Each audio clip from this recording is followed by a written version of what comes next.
guys, welcome to Ari Videos. இன்னைக்கு நம்ம என்ன பார்க்க போறோம்னா இந்த சின்ன ஹெலிகாப்டர் பத்தி தான் பார்க்க போறோம். வாங்க வீடியோக்குள்ள போவோம். சார்ஜர், அதுக்கப்புறம் ஒன்று வந்து ரிமோட் கண்ட்ரோல், அதுக்கப்புறம் வந்து இந்த ஹெலிகாப்டருங்க. சீபின் சார்ஜர்ல இருந்து ஆரம்பிப்போம். இந்த சீபின் சார்ஜர் வெறும் ஹெலிகாப்டர் சார்ஜ் போடுறது, இது நம்மளுக்கு தேவையே இல்லை. அதை பத்தி பார்ப்போம். இதை இங்க அமுத்துனீங்கன்னா வண்டி ஸ்டார்ட் ஆகும். அதுக்கப்புறம் கொஞ்சம் கொஞ்சமா மேலே போகும். அப்போ வந்து நீங்க இதை லாங் ப்ரெஸ் பண்ணீங்கன்னா மேலே போயிட்டே இருக்கும்.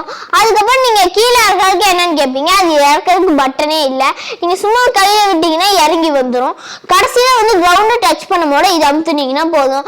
அதுக்கப்புறம் வந்து ஏதாச்சும் ஆப்ஜெக்ட் வந்து இடிக்க போகுதுன்னா உங்க கையை கீழே விட்டீங்கன்னா அது கொஞ்சம் மேலே ஏறி போய்க்கும்.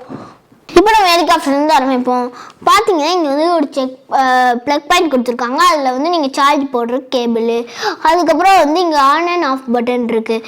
அதுக்கப்புறம் இங்கே ஒரு எல்டி லைட் இருக்குது. அதில் வந்து உங்களுக்கு ப்ளூ அண்ட் ரெட்டு வரும். அதுக்கப்புறம் பார்த்தீங்கன்னா இந்த விங்ஸ் எங்காச்சும் போய் இடிச்சிருச்சுன்னா திரும்பி கழுண்டு வந்தால் கூட நீங்கள் திரும்பி மாட்டிக்கலாம். மாற்ற மாதிரி தான் இருக்குது. இதெல்லாம் வீட்டுக்குள்ளேயே ட்ரை பண்ணி பார்ப்போம். டெஸ்ட் பண்ணுவோம்.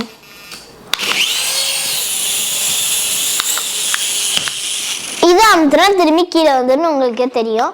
அதுக்கப்புறம் நான் மேலே போக சொல்லி தரேன்ல, அது நல்லா மேலே போய் இடிச்சுக்கும். சில டைம் வந்துச்சுன்னா நம்மளுக்கு கீழே விழுந்துடும். அது வந்து கீழே விழுந்துச்சுன்னா உங்களுக்கு வந்து ரெட் அலர்ட் கொடுக்கும். அப்போ நீங்கள் போய் செக் பண்ணிக்கலாம் ஏதாச்சும் உடஞ்சிருக்கான்னு. உடஞ்சிச்சுன்னா நீங்கள் அவ்வளோதான், முடிஞ்சு போச்சு. அதான் நம்மளை முடிச்சு விட்டீங்க போங்க.